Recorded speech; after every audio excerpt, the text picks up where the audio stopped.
Hello, this is the Gaia Awakening update, and I am Darren Austin Hall. So, wow, always a wow. Religion of Wow is a poem I once wrote.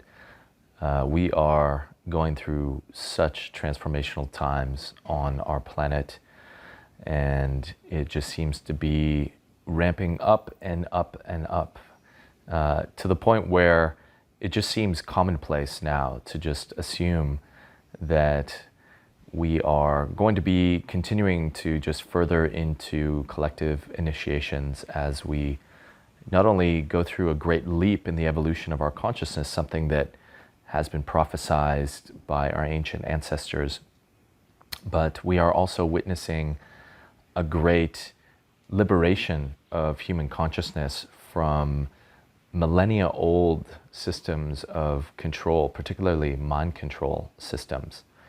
And this is why it can seem rather intense during these times, during this era really. We've incarnated in a time of great shift, and there's such a flowering of human consciousness happening. And it really is a process of re-education as we dismantle long held systems of belief that no longer serve us. And this can probably best be exemplified in the ecological crisis, the environmental crisis that is still, in my mind, and I know in the mind of many of you, the gravest challenge that we face moving forward. And in order for us to really meet that challenge, it does require us to leap into a whole new framework, a whole new belief system. And in so doing, we need to actually get to the root of challenging the belief systems that got us to this place of collective insanity, where we are destroying our home planet to the point where it's becoming not able even for us to be habitable on this planet, and not to speak of the tremendous suffering that all of our kin in the plant and animal kingdoms are facing due to our just misbehaviors and our ignorance on how to truly exist harmonically in the web of life with Mother Earth. So this weekend we're moving towards another full moon. It's actually a supermoon. It is the first supermoon of the year where the moon's power will be just that much more amplified. And this is the first of 4 supermoons that will be moving through this year, and the full moon is taking place in Libra, which of course is the air sign that has to do with balance. So we are entering into a phase now of great rebalancing for the next little while. And I just want to speak a bit about the concept of balance, because a lot of people consider balance to be kind of a peaceful state where we find ourselves in a nice groove where dark and light come into sort of this perfect harmony, which is what we've actually witnessed with the equinox as well, the spring equinox, which is a time of great balance.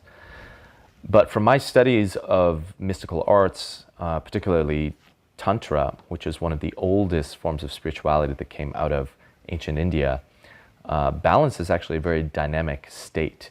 To hold polarities together requires a lot of skill and, one of my favorite words, capaciousness, which means capacity, to hold these two energies together in such a way that they can start to synthesize.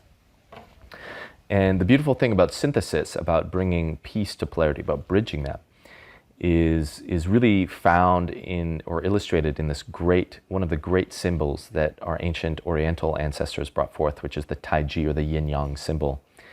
And this is a very important symbol for all human beings to really covet as a teaching symbol and a representation of nature.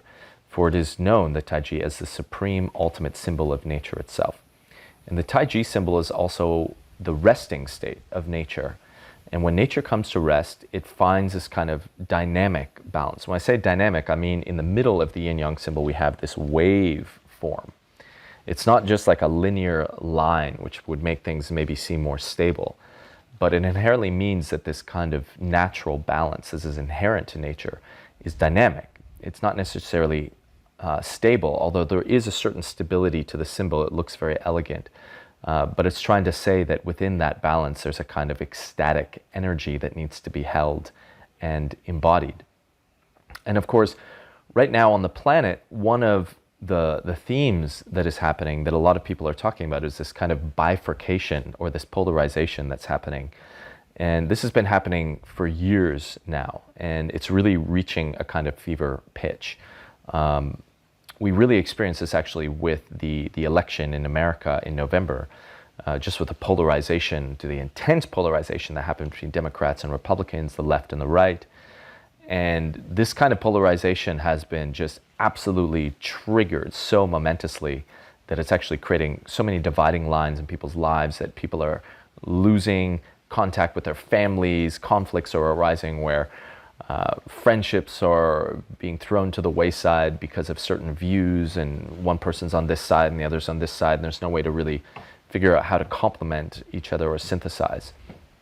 And I believe that a lot of this process is kind of to borrow from alchemy, the tradition of alchemy. And in the first stage of alchemy, you actually have to have this separation from the purity and the dross, you know, this natural polarization that has to occur so that then the greater new substance, the gold, can be formed in a kind of transcendent state. And I believe that's kind of what's happening on our planet right now as our consciousness is enthused, and consciousness being light, as the light of human consciousness is shining brighter, it's thus shining into the darkness of our shadows, and it's starting to really expose what has long been repressed and what has been oppressed in us for eons. And that is very intense in itself. So there's a lot of polarizing themes happening in the planet right now, and some of them are quite harrowing. I know a lot of people out there are just like throwing their hands in the air, like, mercy, when is this going to stop? You know, such things as the vaccines, for example, which is just really just driving this line among humanity. And as I shared in a recent Wisdom Warrior chat on the whole vaccine theme and what it's bringing up, the challenge moving forward for humanity is going to be, how are we going to be able to tolerate the fact that we have polarizing beliefs on a number of subjects? And that's why I, in my life, the things that I'm really passionate about are facilitating experiences where people can just come together and unite in such things as ecstatic dance and sound journeys, using the universal healing of sound to bridle us all together, particularly when we make sound together in groups, whether it's singing in songs or toning. I see sound healing as a practice of oneness, or music in that sense, community music. And I'm very happy to see in my new home in Costa Rica, a lot of these kinds of rituals and community activities are being enthused, because I think people are realizing, hey, we need to get beyond just the politicking and figure out ways that we can just bridle and remember our humanity, the undivided aspects of ourselves. Because if we're going to really face this environmental problem, this separation that has been really just perpetuated and cultivated for thousands of years now, separating humanity from nature and all the schisms that started in that, we need to come together in some kind of unity. And I do believe that this unity is starting to flower in a very small way at this moment. And I do believe it will continue to flower as we further into this age of Aquarius, which is the age of humanity, human unity. But we're really in this time right now where we are really just going through a process of tremendous divisiveness and division. And we have to be keenly aware as we're moving through this process to just see what is really coming up for our species. What are the beliefs that are on the table, and how can we actually talk about them and discuss them in respectful ways with each other, to really realize that truth in this new era is a team effort. No one person is going to hold the absolute truth. We all have different fragments, and we have to figure out ways to come together in sharing circles where we can all start to piece that together and realize that this supreme mission of bringing forth a new version of truth, new belief systems of a kind of new earth mythology, which is a big buzzword these days, is going to require a lot of sharing, a lot of tolerance, a lot of also just dealing with our emotions. And something that's been a big problem in our humanity, something we've been kind of hoodwinked by, is that our civilization hasn't really educated us in the proper use of our emotions. So a lot of us just get possessed. When we get triggered by emotions, we completely identify with the emotion and we move into a reactive state, which can cause sort of the conflicts that we're seeing in our lives right now so profusely. And one of the things I've recommended to a lot of people is this thing called the presence process, which is a book by Michael Brown. And in this book, he lays out this incredible 10-week process that allows you to go through deep emotional integration, particularly of childhood trauma. And I have said in a kind of absolutist way that I think all of humanity would benefit from doing this, because truly when you start to realize what Michael is saying, and others such as Dr. Gabor Mate, who actually recommended this book to me while I was on retreat with him, to our whole group in fact, you start to realize that our immaturity when it comes to like really learning how to use our emotions is one of the big problems on our planet.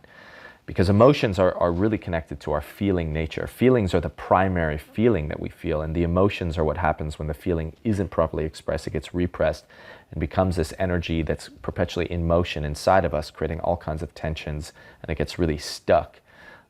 So we really have to figure out how to get back into, first of all, feeling better.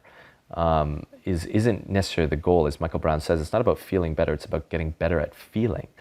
Because feeling is really connected to the intuitive intelligence of the heart. And this is one of the big themes of this new era of human unity, this new evolution, is how can we live more by the heart.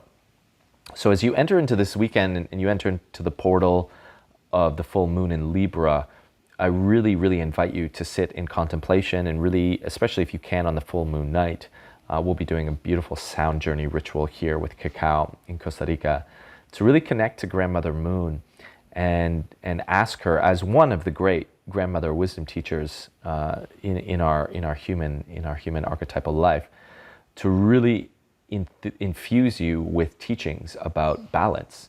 How can you find balance in a better way in your life? What are the things that are really divided and in schism? And how can you just find time in your life to really be in that restorative sense of that dynamic balance that nature is constantly exuding? So over this weekend, I really, really invite you to take time to just simply rest.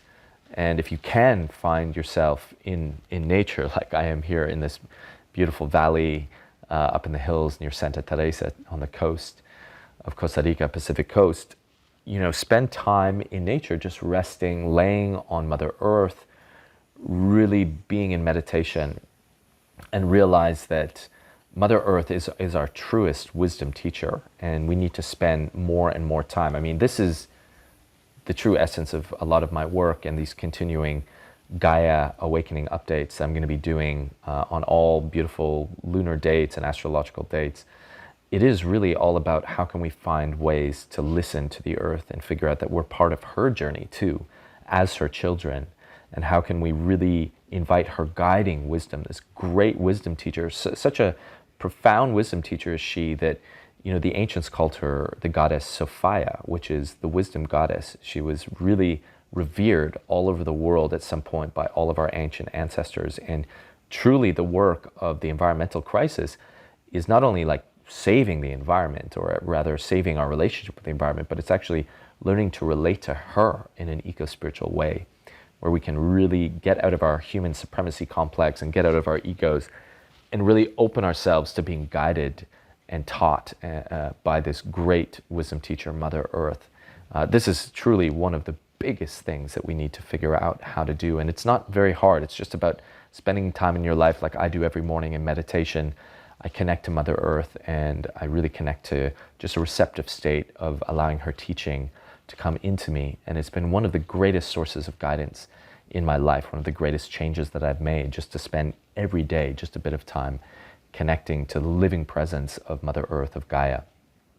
So be well on this full moon weekend. Of course, full moons are always just super electric with energy, and there's a lot. It's a really awesome opportunity to really look into your unconscious space as the light of the full moon shines ever brighter in that shadow realm.